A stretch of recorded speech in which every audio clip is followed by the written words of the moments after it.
listener production. Hello, Natarsha Belling with you, and welcome to the afternoon edition of The Briefing. Coming up in our deep dive, can Sussan Ley save the Liberal Party? She's just been elected the new leader, beating Angus Taylor by 4 votes. So can the Liberals' first female boss unite a broken party? We chat with former Liberal MP Julia Banks for her inside knowledge. But first, let's check the afternoon headlines this Tuesday, the 13th of May. Sussan Ley has made history as the first woman to be elected leader of the Liberal Party, the 63-year-old beating Angus Taylor 29-25 in a party room vote that lasted only 15 minutes. Ted O'Brien will be deputy leader. It comes after Jacinta Price, who defected from the Nationals, reportedly dropped out of the race at the last moment. Addressing the media, Sussan says she wants more women in the party and has vowed to rebuild and do things differently.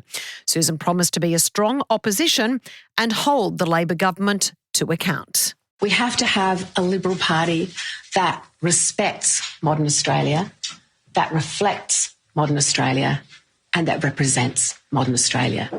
And we have to meet the people where they are. A 36-year-old mother has been charged with murder after a house fire that killed 3 children.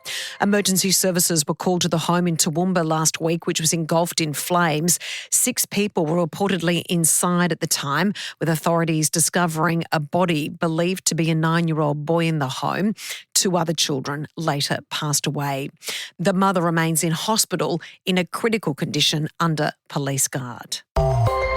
And a fungi specialist is the latest to give evidence in the trial of Erin Patterson, who was accused of murdering 3 guests by serving them beef Wellington laced with death cap mushrooms. Dr. Tom May told the court death cap mushrooms had been sighted growing in the region before the fatal lunch in 2023. Dr. May also confirmed there had been a number of presumed death cap mushroom poisonings that year, including a Chinese tourist who was admitted to hospital after eating a mushroom collected near an oak tree.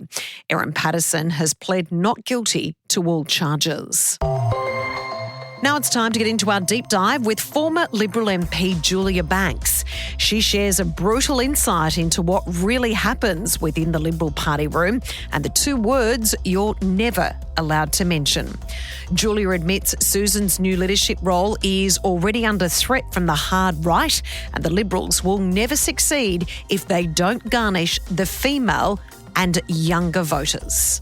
Julia, thanks so much for joining us. Well, as we know, Sussan Ley is the first female leader of the Liberal Party. Is this good or bad news? Well, I think it is historical news. That's factual. First female leader in 80 years. But, I look at the big picture, and I'm sure Australian voters are too, that the recent history is the last 3 elections since the ousting of Malcolm Turnbull and the party's direction to the right wing.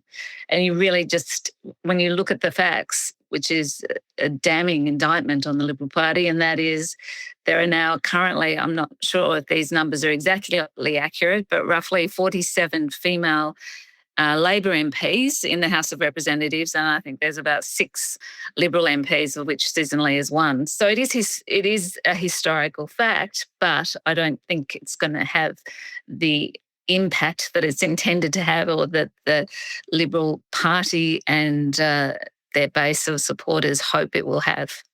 Julia, there was analysis made today. We know the vote was incredibly close with Angus Taylor. Sussan only won by 4 votes. One may say that is not a united party. That is a divided party. And one may argue there is a coup about to happen very shortly. And I'd agree with that argument, having sat in that party room. That's a very close vote. If you look at it at another way, 25 people do not want Sussan Ley to be the party leader. And, we've seen in the past the Liberal Party have continually invented new ways to demonstrate to us that they are not listening to the voices of Australians generally, women in particular, Gen Z, millennials, across multicultural communities. So I think as they steer more and more to the right, I actually believe it's a misnomer to call them a Liberal Party anymore because they've forgotten their base values. In regards to, there's also an analogy about women across corporate Australia. They call it the glass cliff rather than the glass ceiling. That sometimes they're put strategically into those positions to clean up a mess, and then they're knifed anyway. Do you think that is what we're seeing right now with Sussan Ley? Absolutely, 100%. I think that's what we're seeing. I think the Liberals and anyone else is kidding themselves that if they think putting a female leader in charge is going to fix their woes. These are deep structural embedded issues in the Liberal Party. And speaking of history, I think this is the biggest glass cliff that we will see in this country across, all organisations, be they corporate or any organisations. This is the biggest glass cliff appointment that we've seen. Julia, you've been very honest when you left the Liberal Party about your experience, and that's what we need to hear. We need to hear everyone's personal experience within the party. You mentioned about key structural issues. Where does the party go from here? Sussan Ley is walking into a nightmare scenario where there are so many long-term structural issues that cannot be repaired overnight. Where do you believe the solution is to rebuild the Liberal Party? It's so embedded and so deeply structural. We constantly ask the same old questions, how do they rebuild, how to get more women in the party. I mean, we have to remember that Sussan Ley has served the last 3 years, the last term, as the Shadow Minister for Women, and she said countless times, we're listening to women. I believe she said that again today in her press conference. Well, they're obviously not listening to women because women sent a very strong message at the last election, at the 2022 election. And, so they're on a downward spiral, in my opinion. Do you think the Liberal Party can ever rebuild, or do you think it's time for a new party? Because we have seen you speak about the female voice, about listening to young Australians.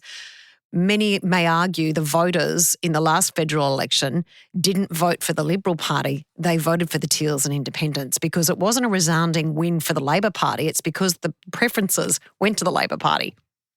Yeah, that's right. And look, Natarsha, I think I've heard it so many times that people say, that the Teal Independents should be the exact sort of women that should be in the Liberal Party. I don't know any Teal Independents or people of that ilk or in those communities who would go remotely near the Liberal Party as it stands. And we saw that in 2022 and again in this election. And if we look at this election, all the Teals that were elected in 2022, except for one, Zoe Daniel in Victoria.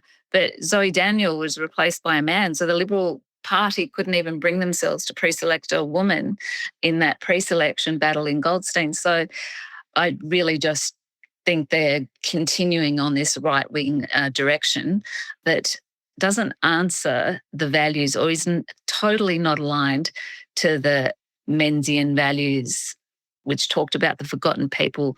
In a sense, the Liberal Party have forgotten the most important people, half the population, women, and Gen Z and millennials, who are the voters of today and the voters of the future. So if you look at statistics, the Liberal Party know full well that the average Liberal Party member is a 70-year-old white male and the average Australian is a 37-year-old female, so from diverse backgrounds. So, I mean, I really don't know who they're listening to and cannot see how they will rebuild this party. I think particularly since this vote was very close, I have no doubt that the right-wing machine is churning very loudly after that vote today. It's not over yet, and I'm sure we'll see another leadership challenge before the next election. If I can ask you a very personal question in regards to what happens in that Liberal Party room. So if you are even saying to the decision makers, whomever that may be, You are not listening. These policies will not resonate with the voter base. You are forgetting the forgotten people. Are your opinions or thoughts or feedback listened to? Are you shut down? Give me some type of insight into what happens when you try and raise these very serious, valid concerns at the decision-making table. Well, it's sort of an inside code that you don't mention the F word, as in feminism. You don't mention the Q word. It's interesting for me to see that the few remaining Liberal women, or some who've just recently exited Parliament, such as Linda Reynolds, from the moment I was in Parliament, I had spoken out about we need quotas back then, and gone public about it. And I remember women such as, well, you just have to look at the a few remaining women that are there, and they align to those party positions that basically quotas are an anathema to the Liberal parties. So, I'm sure that title discussion will come up again, but I'm equally sure that there won't be support to introduce quotas to make that deep structural change. But that change has to be made beyond that party room. It has to be made across party at the state level, because at the state level, it's in many ways, it's even more entrenched, and that's where they pre-select their candidates. So, Julia, there is a school of thought from all the key levels of decision makers that we move to the right no matter what, and no matter if it completely decimates the Liberal Party as we know it. That is the way they're headed. That is what really started in 2018 when they ousted Malcolm Turnbull, and it's no coincidence that leaders like Julie Bishop, Kelly O'Dwyer, ministers went at that same time, so that they did not serve under the term of Scott Morrison and myself. Of course, I left at that time. And from that moment, that has been the decline in the Liberal Party and their alignment to these Liberal values, and particularly in relation to their respect for women. I mean, it was very much on the record in relation to Morrison's reign, and in relation to Dutton's reign. I mean, we had their work from home mandate, which Jane Hume pushed out there. And even later in the election campaign, when they'd done the flip-flop, Jane Hume said, well, it's not the right policy at this time. It's at the wrong time. I mean, what sort of message does that send, particularly to women who obviously need the work from home, policy, which is, I believe, one of the good things that came out of the pandemic. It normalised working from home, and I think it was a good thing that normalised it for men and women, particularly women. Julia, in regards to some critics that may say you're a disgruntled former Liberal MP, you're just out to bash the party, what would you say to that? Or is this going deeper to the fact that a lot of women who originally went into the Liberal Party because they adhered to their values just want to give advice on how this party can rebuild? Well, I disagree with that. I mean, I've certainly copped that criticism, but my view was, I made it very clear from the outset that I left the Liberal Party because my values had not changed, but their values had. And that was particularly in relation to climate, in terms of integrity and in terms of equality for women, but most particularly in terms of equality for women. And as I mentioned, it's no coincidence that at that same time, whilst they left differently, to me, such as Kelly O'Dwyer and Julie Bishop, who was touted as a potential leader, the few remaining women in the party, none of them voted for Julie Bishop at that time. And they have obviously aligned, in my view, to that sort of patriarchal vortex in which the Liberal Party finds itself. So that would be my view of that. I mean, it's important that we have a strong opposition to hold the Labor Party to account. But the problem with the Liberal Party is they've lost those blue ribbon Liberal seats, most of them that they didn't win back at this election, that was given to the, basically Australians voted for the teal or community independence. And, I think it's time for us to not focus on how we can fix the Liberal Party. I don't think it's fixable by the appointment of one of the few women in the House of Representatives. Rather, I think our focus should be on the creation of a new party to create a strength and representation of those Liberal values, particularly in the Senate and in the House of Representatives. They could maintain their flexibility as independents, but still they create a really good voting bloc. We appreciate your time today. Thanks so much for joining us, Julia. Thanks so much, Natasha. It was a pleasure to be on your show. That was former Liberal MP Julia Banks. And that's it for this episode of the afternoon edition of The Briefing.